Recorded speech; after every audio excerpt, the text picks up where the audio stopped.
Hi, today in front of me Lenovo Tab P11 Plus, and I'll show you how to log out from Gmail account on this device.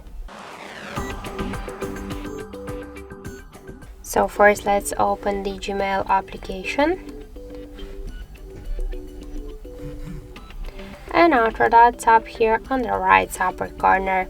Now we can see here that we are logged in into Gmail account in Gmail app, and if you want to log out from Gmail account in Gmail application, we should log out from our Google account in our device. And to do that, we should click manage accounts on this device, select this account and click here remove account. After that, confirm your action by click to remove account again, and in Google account settings we stay because we have now any logged in accounts. So now let's go back to the Gmail app. Let's just refresh it.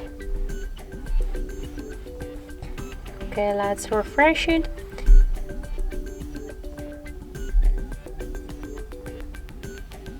And we can see that we just successfully logged out from the Gmail application too. So that's it. Thank you for watching, and if you find this video helpful, don't forget to leave a like, comment and to subscribe our channel.